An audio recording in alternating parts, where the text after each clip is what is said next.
Hello there, welcome back. My name is Tomitladi, and this is the world of programming. Now, this is video number 2 in this new series focusing on Cover the Shoe, but mainly what made this system and all about programming, right? So, today we're going to talk about variables. And in our previous video, we talked about the global usings in C#. Now we're going to talk about variables. So you might be wondering, to me, how are you coming with these topics? These are randomized topics. Sometimes I'll show you the working application. Either it can be Azure Function, or it can be a mobile application, Android or iOS, or it can be a web API, or it can be the MVC, right? Randomly so. But now I want to ask the question variables. So let's go to web, right? And let's choose any random class. Let's see. Let's go to areas, identity pages. So this is all about identity. Let's go specifically to the login. Well, first, let me show you what I'm talking about, the login page, right? So let's go Cover the Shoe. And let's give it a couple of seconds to fully load, and we'll come back to it. Right, so let's go to the login page. So this is my login page. The reason why I'm talking about the variables, when I was taught programming back in varsity, we used the WinForms. That's when we started, like WinForms. First, it was console applications. So basically, you could not see the controls, right? But you can only deal with the commands. And we moved it from console applications to WinForms before WPF, before all this fancy stuff. So in WinForms world, you would drag the label, you would drag the text box control, and then the lectures will say txt, let's say name, like txt name, and I found it like that was a problem. So let me go back here quickly. So this is the login, right? Now, like I said, this will be a txt in WinForms world, right? And then this control is associated with a variable of some sort. And that's what I'm talking about. This is a label, right? And then this is, these are the buttons, right? So that's what we're going to talk about, but not this one. Follow me. Let's start with this input control, right? That's for the text box, right? And then we have the label. Here's the label, right? So this one obviously is an advanced one, but I want to focus on the code behind it, like variables. How do you like give something a variable name? All right, let's start with, I'm not gonna focus on these ones, and these are the properties. I want to focus on something different. Let's see. There we go. Let's start with line number 78, right? So there's a keyword var. There's a keyword var. Does anyone know the proper meaning of why Microsoft decided to introduce the var in the C# programming language? Because this is something that helps us a lot. But as you can see, I can replace this guy and say, I can say application user. I meant to say application spelling user. And that's what the var are meant. Do you understand? So this is what I want to talk about. Do you go with this hard-coded like an object name, or do you use a var keyword? Why do you choose this approach, and why not the other approach of just to say var? What do you do, right? So that's the first one. And let's move further. You see another one here is var sign request. If you want to know what this guy is, you can just say, okay, this will be a sign request. It's a local variable, by the way. This is a local variable, right? And I'm coming back to it. So let's keep this file. I'll come back to it. Now let's go and choose something else that's random. Let me go to services because I know there's something juicy there on something I'm currently working on. Let's go to business service. There we go. So I want to start with this one. inside this method where we're getting all the business info, right? Businesses, right? So first I'm working with cache. I'm using memory cache, and then I have a var. And let's talk about the naming convention of variables. So also let me keep this one here. Let me go back up to line number 78. Because remember, I'm moving randomly, so please stay with me. So here, why did I give it the name application user? Because the name itself is application user. I do not like to do this. I don't like to program like this. When we go to user manager and say find by email async, I'm going to give you something. I'm going to give you the email. I need you to find by that email, right? Asynchronously. Now, I don't like to do this. I don't like to say user. The reason being, I want you to see all the number of errors. 1, 2, 3, 4, 5, right? 6, 7, 8, right? 9, 10, 11. 11 occurrence of that variable, local variable. What if I'm on line number 132? You see how far down it is? From line number 78 to line number 132. And then I see this as just user. Now, I'm looking at the thousands of lines of code, of hundreds of lines of code, and I see user. What is user? This may make sense, user. But some people, they don't do this. Some people, they don't even do, like I said, you know, we are used to this var txt name, and then you just give it something. It's just for argument's sake. And I'm gonna see txt. At least I will know there's a text box. Is it supposed to be txb text box? Something like this. Oh, let's use an example of btn. I know this is familiar. We know there's a button submit. Just using an example, button submit, right?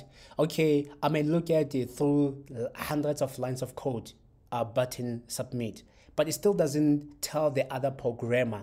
Remember, we are working in teams, or we are collaborating. Some of us, we are freelancers. So if I do this, then I'm gonna have a difficult time to figure out what this is. Like I just made an example. Okay, this is user. Apart from hovering on this, you don't know what this is when you're looking through code trying to debug something, right? So other people, they just do this. It's a button, but for them it's submit. Then that's it. A button to submit, and we don't know. So this is an incorrect way, in my expert opinion. And this I don't like. I like knowing that this is application user object. Because I do a lot with application user object. Doesn't make sense. So that's one. Then I'm going to come back to this one. var businesses view model, and I say underscore list. This is how I name my variables. Why is that? It's because out of this memory cache, I'm going to say get, but whatever you get, I want you to return as a list of something. So I like to do this underscore so that I know it's a list. So how many of the instances? That's 1, 2, 3, 4, 5. I want, when I'm down the code and I look, oh, there's a list. So we got that one. If we could not find that list of business view model from the cache, if it is null, we're gonna go to the database and get one, right? When we get it, we need to set it, memory cache.set, right? Here's the key. I'm gonna give you the key, but what am I giving you to say for me in the cache? So when I see this, oh, it's a list of whatever I attempted first but could not get, and I went to get from database. Now, another thing, check this. When we go to database, what do? We're gonna go to database, right? In this particular table called business info, right? I'm gonna order by descending. Forget about this. What I'm doing is, eventually I'm getting this as a list, to list async. But why am I storing it? Because what comes back is a list of business info. So what I do, I generalize and say businesses. Because I am the administrator, I want to get all the businesses that my clients have added on this platform. So I say businesses, right? And then I say underscore list so that I check for it and then I loop through it. All right, so let's move on to something else.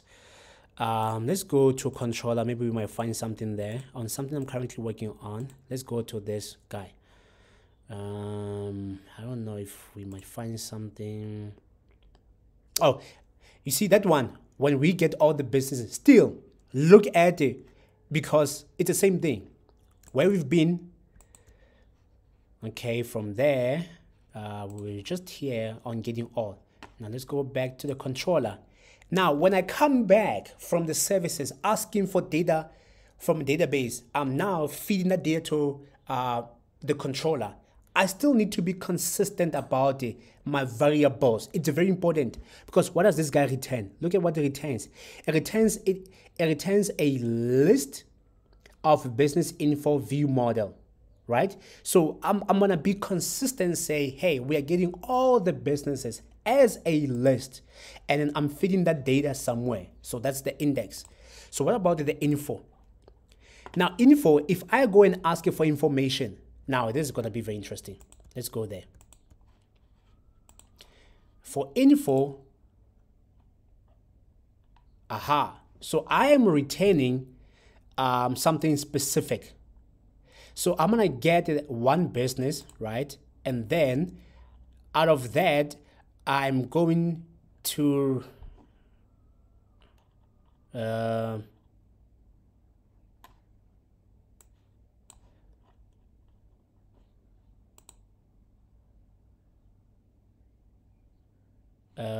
yes, we are retaining this guy, business info.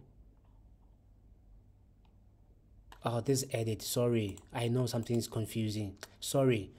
All right, so I am retaining something that I've bundled everything inside, right? This guy, like, I need to get information about the business, trading hours, contact information, right? So I bundled inside business trading contact view model, right? It's what I'm gonna return. So first, I'm instantiating an object. You see how I'm instantiating it? I can easily do this. I can say business trading contact view model. This is acceptable. This is why we started with the keyword var. This is too long. I can just easily say var. And then out of this, I know this is what I'm gonna return. When I'm done with my logic, I'm gonna return that. When I go back to the controller, this is what I'm gonna be expecting, so that I can do the work further. So there are a number of places where I'm very careful. Let's go to Dotted Maui quickly, because I know there's something there. Let's go to the views, content pages. Let's go with startup, because now setup, because there's a lot that's been done here. On the setup, let's see. There we go. You see now this one, set intros. I use explicitly, oh well, let me be honest. I don't know why you used it the object. I could have just said var. It still works. It does happen, right? But yeah, just know that there are times, right? But also, let's see. Yeah, when I'm returning a bool, this is very interesting. If I return a bool, I like to start with a bool. Because this one, let me show you something. I learned something about var keyword. You can't do this. In fact, you can do this. But you can't do this and say, I don't want to assign anything. It's not allowed. Let me make an example of var name, and I just do this. This is not allowed, right? Because sometimes we like to do this. I'm going to give you an empty string, right? Because we are used to say, come on. We are used to say string name. I don't want to assign anything, but this is allowed. This is allowed, but this is not allowed. Do you see the difference? I can't say string and not initialize or give anything. I'm not allowed to do that. I can use a string as a an object name, but I cannot use a var. Same thing with a bool. I can't say bool, is it true? I can't do this. I'm gonna have to give it some sort of a value to start with, right? If I say bool and I say is it true, this is permitted. So that's something that I've learned. So when to use this, obviously I like to say was connection found, because here we're checking the state of the internet connectivity. Listen, there's a lot we can learn about the variables. There's absolutely a lot. Tell me in the comments down below, what do you prefer to use? Do you use a var keyword, or do you use an object name itself? And why do you choose one over the other? And what about working with other team members in your company, or as a freelancer? You need to share the code, because on GitHub, on Azure DevOps, or any other source control system, we see like a chaotic code. Like this person instantiated an object, but it's chaos. This person gave a variable name, it's chaos. We cannot read it properly. Do you understand? Because the purpose of programming is to build a system that's readable. I should be able to maintain a system. I should be able to remember, why did I say was connection found? Giving it a proper name. I can't just say connection. What about connection? So here I'm asking, was the connection found? Then I'm going to go to Android. I'm going to go and check if you are using Android, was the connection found? I'm using the system to ping that. If I'm on iOS, I'm going to use it platform specific, but to pin if we can get a connection on iOS device, and I get that as true or false. And if I found it, I'm doing something, and then I return the state of it, then the UI would know that were we able to make a connection, yes or no. Listen, there's more. This was a random topic. There's more. So stay tuned for more videos. If you have any question, if you want to know something specifically, let me know and I will talk further. Sounds good? Until next time.